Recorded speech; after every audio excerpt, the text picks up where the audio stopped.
కర్నూలు జిల్లాలోని ఆలూరు నియోజకవర్గాన్ని భారీ వర్షాలు అతలాకుతలం చేస్తున్నాయి. అర్ధరాత్రి నుంచి కురుస్తున్న ఎడతెరిపి లేని వర్షాలకు వాగులు వంకలు పొంగి పొర్లుతున్నాయి. హలాహర్వి సమీపంలోని నడుమ వంక ఉధృతంగా ప్రవహిస్తుంది. పలు ప్రాంతాల్లో రాకపోకలకు అంతరాయం ఏర్పడింది. ఆలూరు గుంతకల్ ప్రధాన రహదారిపై కల్లివంక వాగు భారీగా ప్రవహించడంతో వాహనాల రాకపోకలు నిలిచిపోయాయి. దీంతో భారీగా ట్రాఫిక్ జామ్ ఏర్పడి ప్రయాణికులు ఇబ్బందులు పడుతున్నారు. బళ్ళారి కర్నూలు మార్గంలో కూడా వాహనాల రాకపోకలకు అంతరాయం ఏర్పడింది. నీటి ఉధృతి తగ్గే వరకు ఎవరూ నీటి ప్రవాహాలను దాటే ప్రయత్నం చేయొద్దని అధికారులు సూచిస్తున్నారు.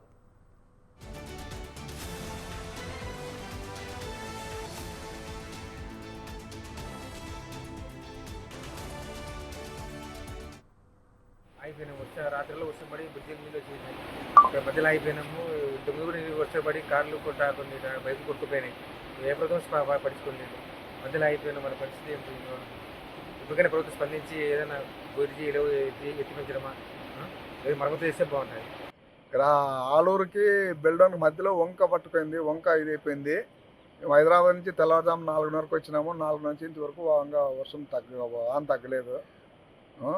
వంకలు తగ్గలేదు. 3 వంకలు పట్టుకున్నాయి. 3 వంకలు బంద్ అయిపోయి మోరీలు పట్టుకొని ఇది అయిపోయినాయి. దీన్ని ఎవరో ఏ నేతకడైనా వర్షం వచ్చినప్పుడు ఎవరు పట్టించుకుంటూ వాళ్ళు లేరు.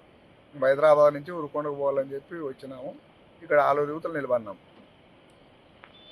ఆలూరుకి బెల్డౌన్ మధ్యలో 70 సంవత్సరాలు అయింది. ఎవరే కానీ ఇంతవరకు ఎటువే కానీ ఇట్లా వంకరికి ఇంట్లో పట్టించుకునే నాతకడే లేకుండా అట్లా అయిపోయినారు. 2-3 కానీ అప్పుడు